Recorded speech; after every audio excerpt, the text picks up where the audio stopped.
A truck driver sentenced to 110 years in prison for a deadly crash got a reduced sentence today following public outcry.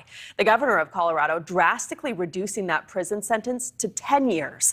26-year-old Rogel Aguilera-Mederos was originally given the 110-year sentence for a 2019 crash that killed 4 people after his brakes failed on an interstate.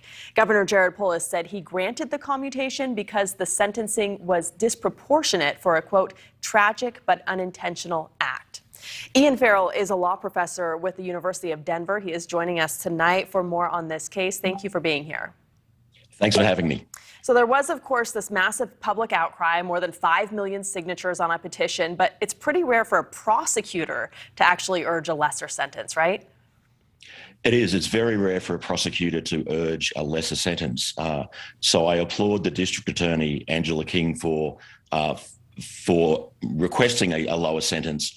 We have to keep in mind, however, that the reason for this long sentence in the first place was because the prosecutors charged 40 different offences, and including requesting or including charges that would require the judge to sentence consecutively. So it was the prosecutors' decisions that largely resulted in that long sentence when combined with the minimum sentence and sentence enhancement laws in Colorado. So what do you think the 10-year, why 110 to 10 years? So the main point that Governor Polis referred to was that when you compare what he said was a tragic but unintentional act, where he did not intend to kill anyone. He was not convicted of killing anyone, of intending to kill anyone. He was not convicted of even intending to hurt anyone. That required a substantially lower sentence than, for instance, someone who commits a premeditated, intentional, violent crime. And so that's why, that's the main reason the governor felt that this sentence was appropriate. The governor also referred to the remorse that the driver has shown since this tragic accident.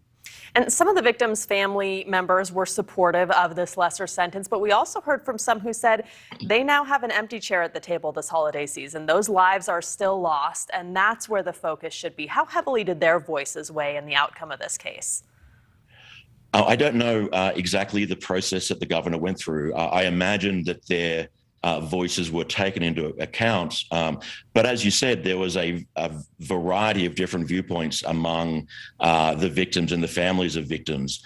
And so I think the appropriate way for these sorts of decisions to be made is to take account of the victims' perspectives as one of, but not the only factor.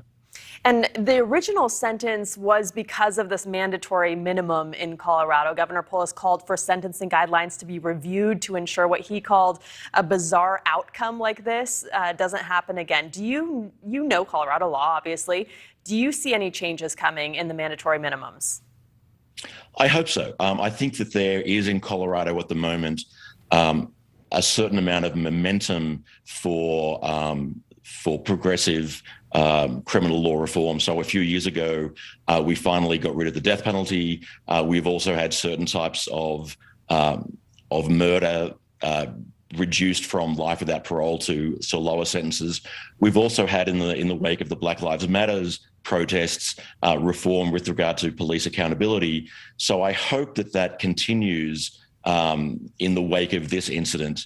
The main stumbling block, I think, for reform of this kind is, to be honest, the perspective of district attorneys. So a lot of the elected representatives, especially Republican elected representatives, will follow the lead of the district attorneys.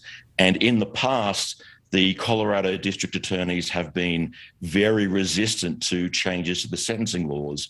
I hope that the perspective that this particular prosecutor has had by requesting the lower sentence in this case is followed through by herself and other DAs as we look for sentencing reform in the near future.